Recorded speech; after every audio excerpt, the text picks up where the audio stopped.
Hello! Welcome sa ating Inday Shira Vlog at sa ating Shira Kusina. For today's video, gumawa ako ng cassava cake. So first, ito ang gagawin natin. Ayan ang ating mga ingredients. Ayan ang ating mga dapat i-ready. At ito pala, pag magawa ko ng cassava, ito pala yung pinakamatrabaho, yung balatan mo siya ng maayos kasi 'di ba sa probinsya dapat talaga may sinasabi silang hindi safe kaya sa mag-iingat basta ano daw ng kasaba, pero marami naman ditong Pinay binibili nila i-frozen. Ako naman ayaw ko, so gusto ko ako talaga yung gumawa. So ayan, tanggalin din ninyo yan yung parang brown dyan kasi matigas yan siya. So ito na pala yung mga nagawa ko. At ito na siya. Hiniwa-hiwa ko na din siya. Hindi ko siya nabilang kung ilan. Pero, ayan, nagamit ako ng food processor na gift ni Mr. sa akin nung anniversary namin. So, grabe. Ang saya-saya ko kasi nagamit ko talaga siya. Super, super tipid sa oras yung food processor na yan. Nakakatulong siya kaysa magkudkod ako na magkudkod. Ang hirap. So, ayan yung first of all, I'm delight ni Mr. So, anyway, ayan yung mga ginawa natin. Siyempre, pigaan natin siya konti. Kasi, di ba sa probinsya, ganyan din naman yung ginagawa natin. Dapat pinipigaan din natin siya. So, ayan yung mga nagawa ko, guys.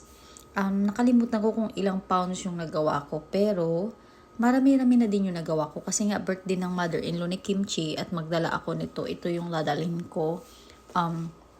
Ayan yung mga ingredients natin, condensed, ibab, coconut milk, at ilagay ko na lang din dito sa caption yung mga ingredients. Tapos ihalo-halo lang natin. While nagbalat pala tayo dyan, i-ready nyo na yung oven nyo.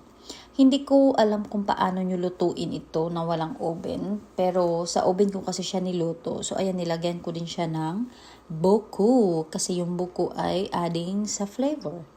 So, ayan. At pinahid-pahid ko din yung condensed dito kasi para mag-super lasa. Kasi yung condensed kasi nakaka-help siya sa panlasa. Yung parang dagdag ano na din. So, marami-rami din pala yung nagawa ko dito. I think 30 pieces or 35. So, 3 hinilera yung ginawa ko dyan. At, yan lang yung mga ginawa ko nung birthday sa mother-in-law ni Kimchi. Nagdala ako ng cassava cake. Matrabaho siya, pero worth it naman. Masarap siya, promise. So anyway guys, ito na, naka-ready na ang ating oven. First, mag-set tayo ng 375 Fahrenheit and then for 25 minutes. So iyan yung kinalabasan niya. Pero ilabas natin siya at tahiran ng condense para maglasa-lasa siya. Ayan yung mga ginawa natin. So, para maglasa siya, at pagkatapos nating pahiran ng condense, ay ibalik natin siya sa 400 degree Fahrenheit at 10 minutes lang siya ibalik para magiging brown siya na parang sunog. Ayan, o diba? Maganda yung kinalabasan niya. So, ayan, natapos din ang ating cassava cake. Hindi ko na pala siya nilagyan ng cheese, guys, kasi nagmamadali na ako dyan. Wala na akong oras kasi kailangan ko pang mag-drive ng 1 hour. So sabi ko, hindi ko na lang lagyan. Kasi kung lagyan ko pa siya ng cheese, adding 1 hour na naman kasi magkudkud pa ako ng cheese. So ayun, at ito naman, nakita ko siya sa store. Pang cupcake siya. Ang ganda niya. So kaya ito yung binili ko kasi may iba-iba siyang kulay. May yellow, may pink, may parang light blue. Naaantig ako sa kulay niya kasi ang cute din niya, promise.